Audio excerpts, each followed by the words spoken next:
Hey everybody, in this video I'm going to be doing a review of the Snipa Silencer gaming mouse.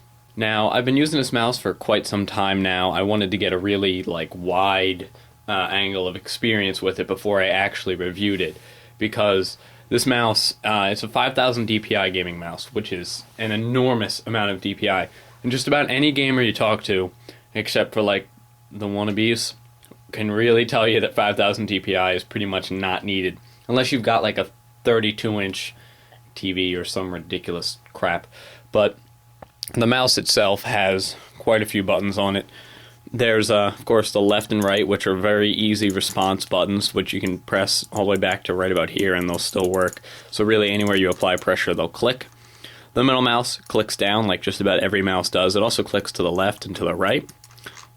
And I don't know, it's a pretty good scroll wheel. I actually prefer the one in the Death Adder. It's a little bit smoother. This one's like tick, tick, tick, tick, tick. The Death Adder had more of a flow to it. But I don't know, it's probably just because I've been using the Death Adder for a year and a half. But on it, there are two buttons. One says lift and one says mode. Now, the lift button, I believe A, does not need to be there, and B is completely pointless in my opinion and usage. What it does is you press the button and over here flashes, but it basically makes it so that the mouse figures out how high it is off the ground.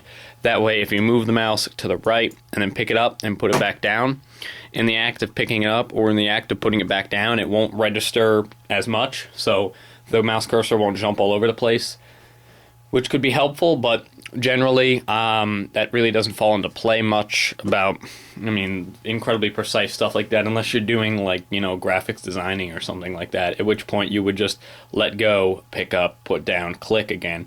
But it said that you're supposed to put it down, press the button, and go like this, and then it calibrates it. But whenever I do that, I find that the mouse randomly drops in and out of actual responsiveness. So I actually just pick the mouse up, press the button. That way it thinks it's infinitely far away, put it down, and then it works perfectly fine, and I have no problems with picking the mouse up. I don't know. And right here, there's the mode button, which there are a whole bunch of programmable profiles in this that you can set particular macros to. And when you press the mode button, it changes it. And right here, there's actually a light that changes multiple different colors: blue, red, green, yellow, orange. And by pressing that, you can switch through, so you can have the blue profile set to Call of Duty, and you can have the red profile set to, some RTS, and then you can have the next one set to World of Warcraft or whatever have you. Now, on the side of the mouse, there are two buttons right here, which are programmable buttons, can be set to whatever you want. Right here is a DPI selector. Inside of the software, you can set up 4 different DPIs that you like. And right here, along with the profile indicator light, there are 4 little slice marks that light up. And when you go down, it drops the DPI. And when you go up, it raises the DPI. Well, actually, not necessarily, because you could have any of those profiles set to anything from 100 to 5000 DPI. I have mine set to 2000, 2500, 3000, 3500. Just because, once again, 5000 DPI is completely unnecessary. And the lowest profile on this is actually a higher DPI than my Death Adder was. So, yeah, I find that you need no DPI higher than that. Now, what's really cool about this mouse, well, it's an extremely large mouse, keep that in mind, partly due to the fact that it has this huge, side bevel off. Now, there's 2 kind of inline channels for where your ring and your pinky finger can go. When you first get the mouse, it actually comes with a flat bevel there, but this comes in the package, and I prefer this. But by flipping the mouse over, there's a button right here that when you press it, it allows you to pull the side panel off. Now, what's very special about this mouse, and I've really never seen any other mouse have this that I'm aware of. It very well may be, but none that I've used. It has a customizable weight cartridge. By pressing this button, you can pull out the weight cartridge right here. Just pops right out, and you see 6 little metal weights in it.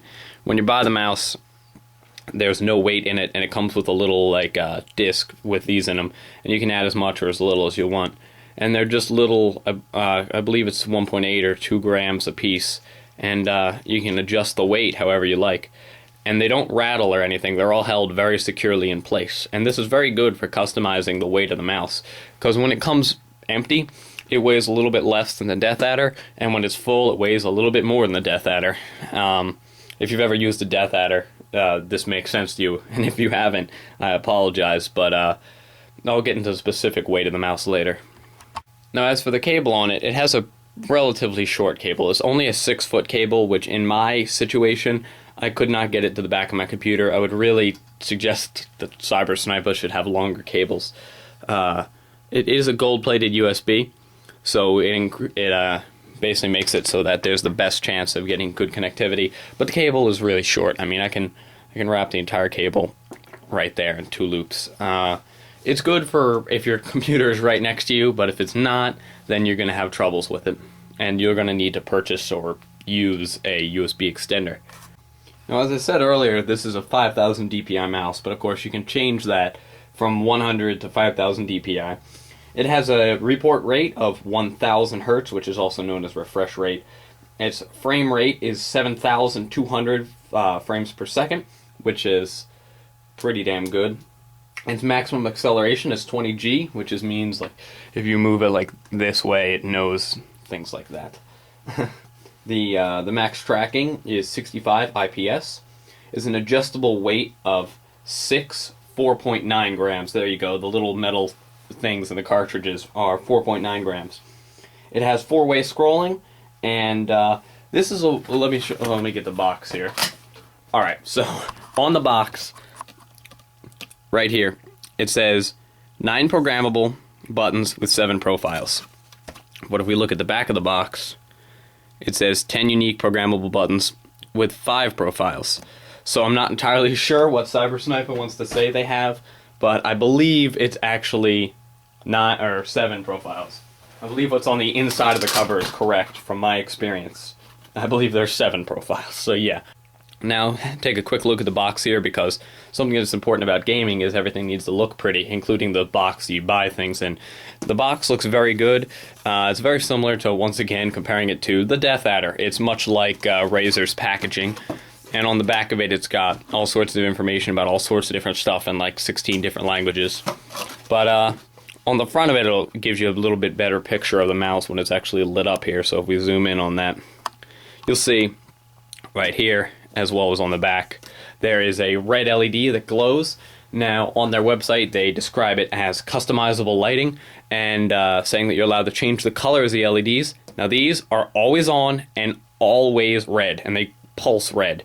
The thing that you can actually change the color of is that LED right there, which is the profile light, which, in my opinion, does not count as changing the color of the mouse. You can't even shut off the LEDs. On the Death Adder, you could shut off the blue LEDs, but they're not really that much of a bother. And right here are the 4 little DPI setting marks, where, you know, 2000, 2500, 3000, 3500, according to that switch. But as for an overview of the mouse, it's a very good mouse. I've kind of talked rather negatively upon it, but it's a very good mouse. I like the mouse. I prefer it over the Death Adder. It is incredibly comfortable, even over the Death Adder 3500, because of the way that the bottom of it responds. I don't know. I prefer it. I've used the Death Adder 1800, the 3500, the Mamba, the Lacasis, the OG, whatever, the new Death Adder mouse with like literally 12 buttons on the side of it, and this is definitely my favorite out of the bunch so far. I'll be sure to try other mice in the future, but as of yet, this is my favorite. Now, I bought this particular mouse circa a recommendation of a user, and if you comment and ask me about something and I look it up and I like it, I just might buy it and review it. So be sure to PM or preferably comment recommendations. But yeah, so I would recommend this to anybody who's really into gaming, who has large monitors and has a good gaming rig that can support high resolution. Because if you have a high resolution rig, you're going to need high DPI. If you don't, then this thing you're going to have to either have ridiculously high sensitivity, or you're going to have to keep it in low DPI mode, which kind of defeats the purpose of it. Yeah, that's just about it. So please be sure to comment, rate, and subscribe.